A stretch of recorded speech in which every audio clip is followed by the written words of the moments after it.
The autopilot on the doomed Germanwings plane that crashed into the Alps was abruptly switched to descend to 100 feet, according to a new report Thursday. FlightRadar 24, an online tracking service that uses satellite data, found evidence the autopilot was adjusted to its lowest setting before the plane started its steady fall from the sky, Reuters reported. French prosecutors said Andreas Lubitz, the 28-year-old who officials say locked the pilot out of the Germanwings cockpit and then calmly slammed the plane into a mountainside at 430 miles per hour. He reportedly battled burnout and depression in 2009, while training to realize his dream of flying. FlightRadar said its review of data showed the autopilot was manually changed from 38,000 feet to 100 feet and 9 seconds later the aircraft started to descend, probably with the open descent autopilot setting, the firm's CEO Fredrik Lindahl said. The plane slammed into a mountain at 6,000 feet, killing 150 people.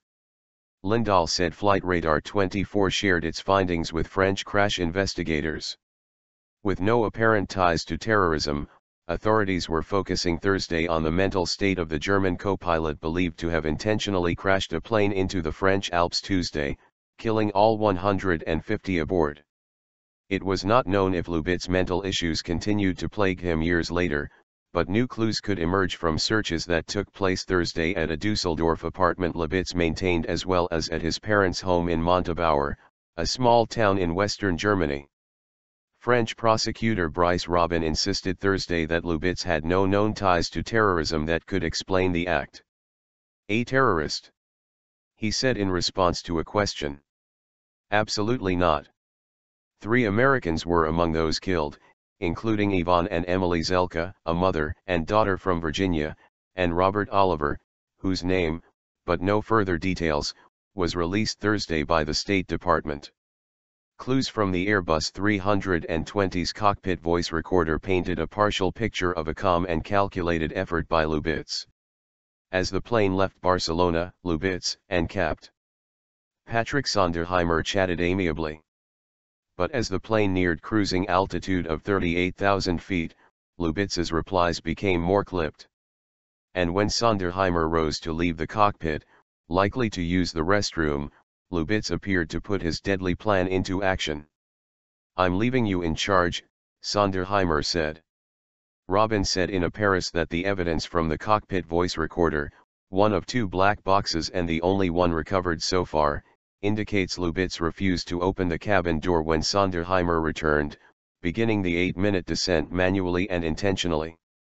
Robin said the commander of the plane knocked several times without response. He said the door could only be blocked manually. The information was pulled from the black box cockpit voice recorder, but Robin said the co-pilot did not say a word after the commanding pilot left the cockpit. "It was absolute silence in the cockpit," he said.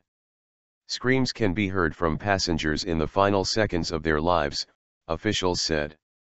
"It was the co-pilot's intention to destroy this plane," Robin said.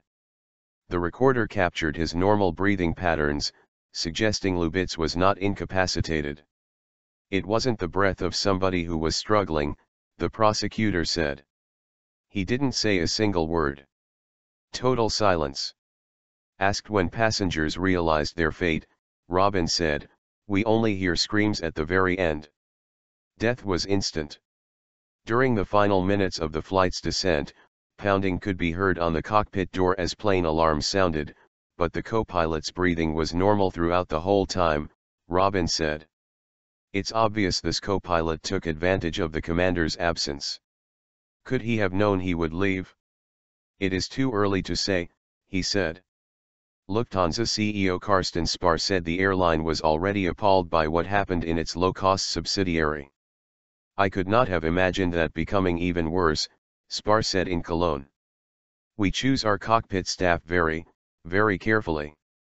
In the German town of Montabaur, acquaintances told the Associated Press that Lubitz showed no signs of depression when they saw him last fall as he renewed his glider pilot's license. "He was happy he had the job with Germanwings and he was doing well," said a member of the glider club, Peter Rucker, who watched Lubitz learn to fly. "He gave off a good feeling."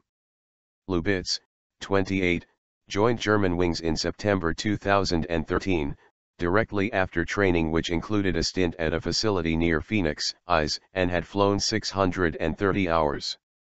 Lufthansa chief executive Carsten Spar described both pilots as experienced and trained. Robin said the Germanwings plane's second black box still had not been found, but remains of the victims were being collected and DNA identification had begun.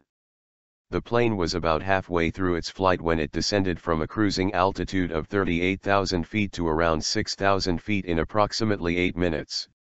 During that time, the co-pilot did not respond to radio calls from French air traffic controllers, who alerted authorities when the plane disappeared from their radar screens. The Wall Street Journal, citing Airbus training materials, reported that many Airbus jets are fitted with crew-controlled locks designed to prevent unauthorized access to the flight deck. In some planes, the cockpit can be accessed through a keypad code, but pilots can also lock out external access for 5 minutes or longer by flipping a certain switch in the cockpit.